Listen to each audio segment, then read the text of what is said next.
What's going on, everybody? It's your girl D-La-La-licious. Sorry, now my name is Deanna, but let's jump into this tutorial. Right here, I am starting with my eyebrows. I'm using the Kat Von D Brow Pomade in medium brown with a MAC 266 brush. As you can see, I had that brush for a very, very long time. What I'm doing right now is outlining those brows, outlining them out. And then I'm going to go in and fill them in using upward brush strokes to fill them in, making sure my end is darker, lighter towards the front to give a more natural brow look, or as natural as possible, because I like my eyebrows big. Alright, now I'm going in with my MAC NC45 Concealer and highlighting those brows. So this is where I know I messed up, but I left it in there because we all make mistakes, but I'm going to show you how to fix it without having a stroke. Get it? Brush, stroke, okay. And the brush that I am using is a small concealer brush that I got from BH Cosmetics. It came in a set, but I'm not going to say the name because all sets are different and you may not have it, so it's a small concealer brush. Going back in with that eyebrow brush from MAC, that 266, and fixing that brow that I had jacked up earlier. And now I'm going back with that small concealer brush and blending that highlight out. Next, I'm going in with my Fenty Pro Filter Instant Retouch Primer because I will be doing the rest of my face in a light to medium coverage foundation and some highlight and stuff like that. So I'm getting all in those nooks and crannies, and I'm putting some on my eyelids. So now I'm going to be using my NARS Matte Complete Concealer in the shade Biscuit, and using that as my eyeshadow base. I'm still using that same small concealer brush. Now going into my Back to Brazil palette from BH Cosmetics, I'm using that top left pinky peach color for my transition shade, and I'm taking a fluff brush and making circles and inserting that onto my eye area, like right in the socket, very lightly. Now I'm going in with my angled fluff brush, and I'm using that to blend out that eyeshadow to make sure that all my transitions are transitioning properly and not looking like lines. Now I'm going in with my second pink color to transition these colors for this pink look.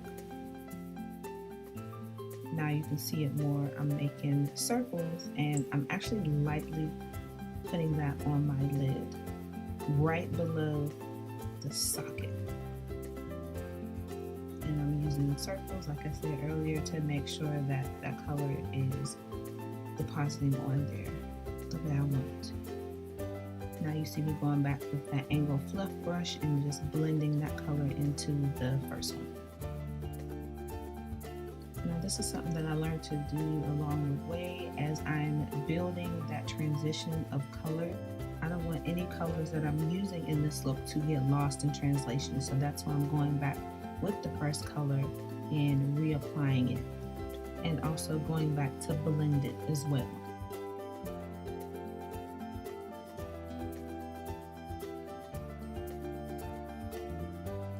Now I'm going to be using the darkest color of this look, which is that fuchsia purple type color.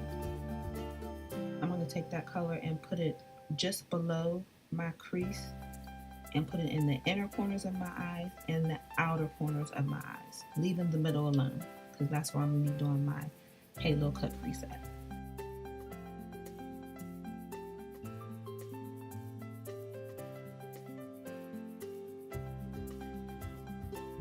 And here once again is the blend. The blend is very important. Now what you're seeing is me going back and making sure all those colors that I had applied are blending properly and that none of them are getting lost in translation.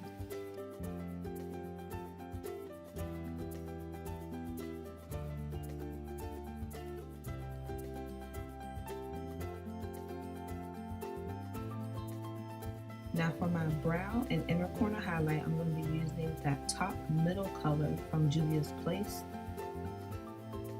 I'm using a thinner angled fluff brush to put that color. I think that color is beautiful. To put that color underneath my brow where the arch is and right in my inner corner. To give it some of that pop. You know what I'm talking about.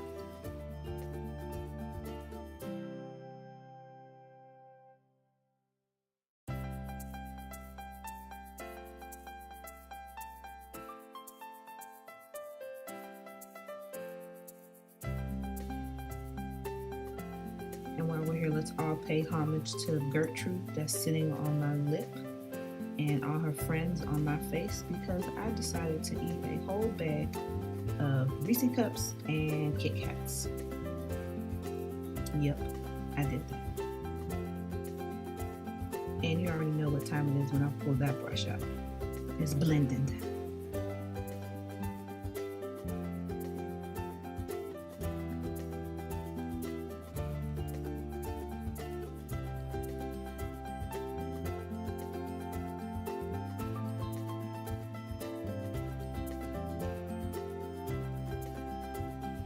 As you can see, all these colors are coming out very nicely. They're blending very nicely, and you can even see the first color that I had applied. Very satisfying.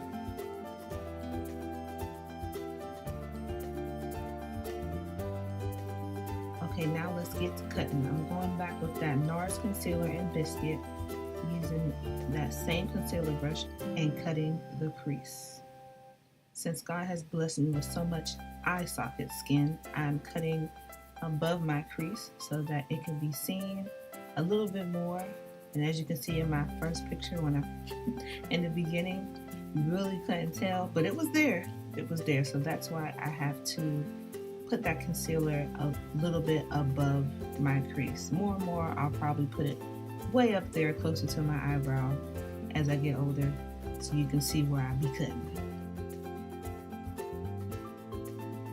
Focused on leaving that in the center of my eye because that's where my halo color is going to come in. So I'm just making sure that top is straight and rounded and that concealer is in there.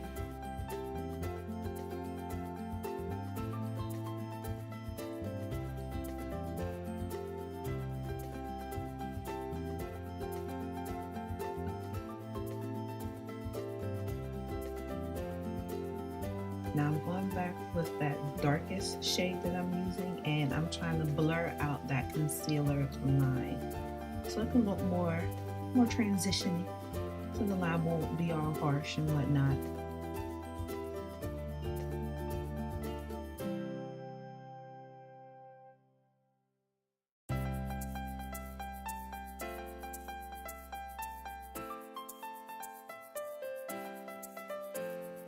So now for my halo color, I'm going to use that bottom left, very cute shimmery type peachy pink color. I really think that color is beautiful.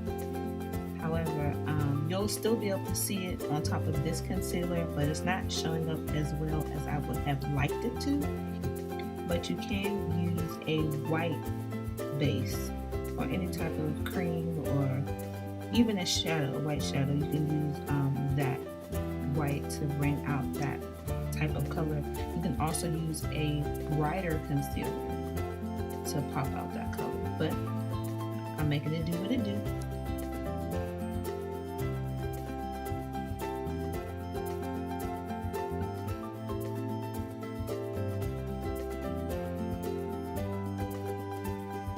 And I'm still going to go back in and blend out those sides.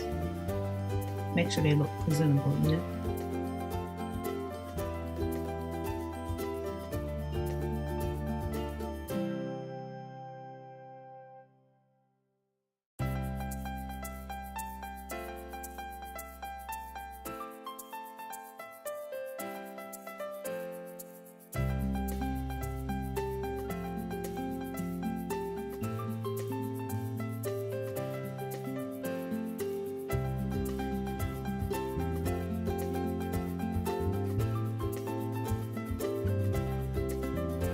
Satisfied. Now I'm using that same concealer going under the eye so that I can apply that deep dark pink, fuchsia pink under there. And I'm just using my finger to smudge out that concealer. With hard work, dedication, and precision, with blood, sweat, and tears, I will be drawing my wing liner with the Flyliner Longwear Liquid Eyeliner from Fenty Beauty. One thing about this eyeliner, I really do like this eyeliner. It doesn't dry up really quickly after going over powdered eyeshadow. It still remains very dark, very liquidy.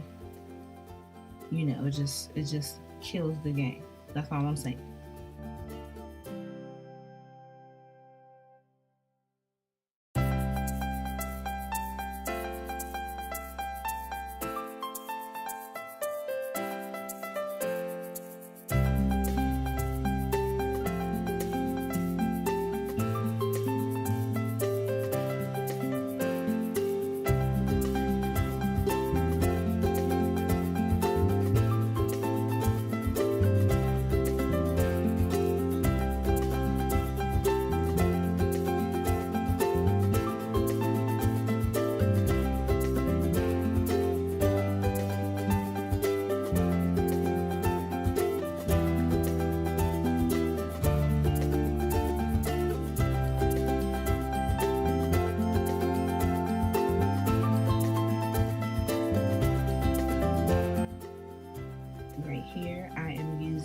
Too Faced Better Than Sex Mascara.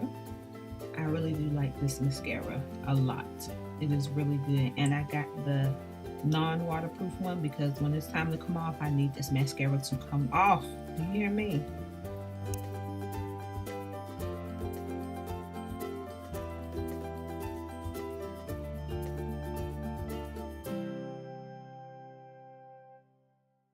Speed up the drying time on my mascara, I'm going to whip out my beautiful African fan that I got from a festival. I love this fan. It's so pretty.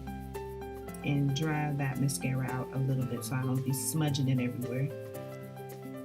Now I'm going to go back in that deepest shade and use it for my waterline color.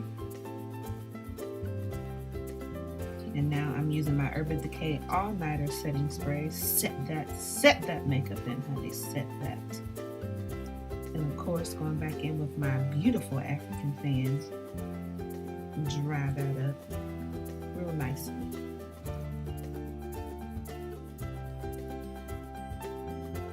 Alright, ladies and gentlemen, this is the finished look. I hope you liked it. I hope I didn't take up too much of your time.